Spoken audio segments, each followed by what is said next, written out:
Moi, je souhaitais quand même accompagner ma production et puis surtout pouvoir vivre de ma production. Donc je pense que c'est une solution pour valoriser le porc.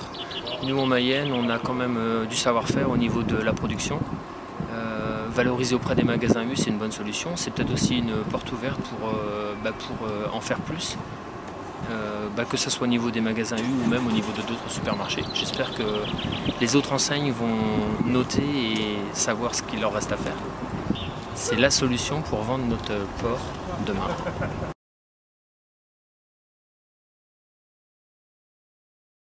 C'est d'abord l'aboutissement, je veux dire, de 10 mois de rencontres, avec des rencontres qui avaient lieu à peu près tous les 6 semaines.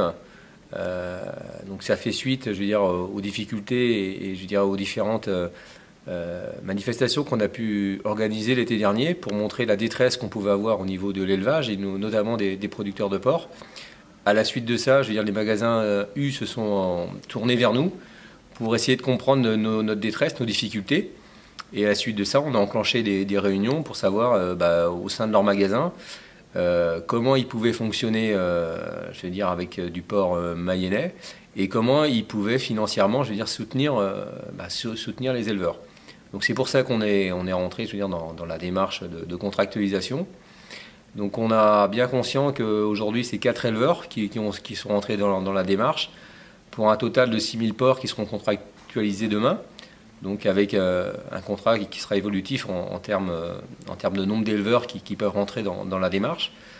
On a bien conscience que c'est pas ça qui va sauver notre filière demain et que l'élevage reste en crise, même si les cours dernièrement ont remonté, qu'il va falloir sans doute autre chose pour soulever l'élevage mayennais et l'élevage français. Mais l'objectif de tout ça, c'est avant tout de faire un exemple et de dire aux autres distributeurs qu'attendez-vous pour en rentrer dans la démarche et pour qu'il y ait d'autres producteurs aussi qui puissent rentrer dans ce type de contrat.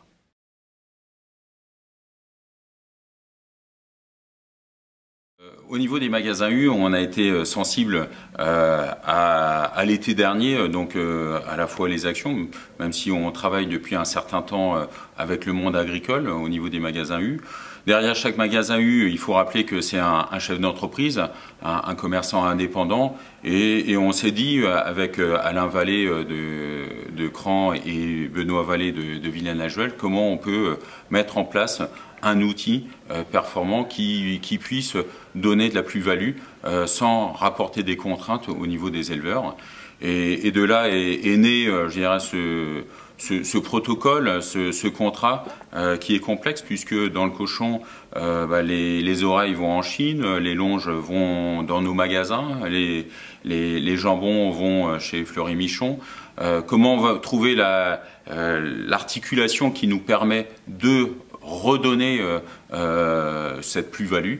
Je pense qu'aujourd'hui on l'a trouvé, cette mécanique, et j'espère que cette solution qui va donner un coup de pouce pour 4 ou 6 éleveurs sera dupliquée sur d'autres niveaux, peut-être sur la région ouest, je ne sais pas, mais pour créer la voie. C'est une voie un chemin que l'on a signé, que l'on va faire évoluer en partenariat. Il y a une très bonne écoute, aussi bien entre les magasins, entre la FDSEA, les éleveurs, et c'est à travers cette écoute que nous avons compris les intérêts que nous pouvions gérer et trouver ensemble.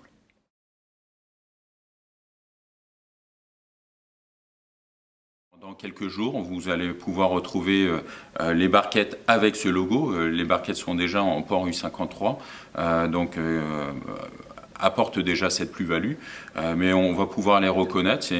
C'est fabrication maison, mais l'objectif c'était vraiment de redonner cette plus-value à 100% sans frais de frottement, comme l'a dit Monsieur Guillou.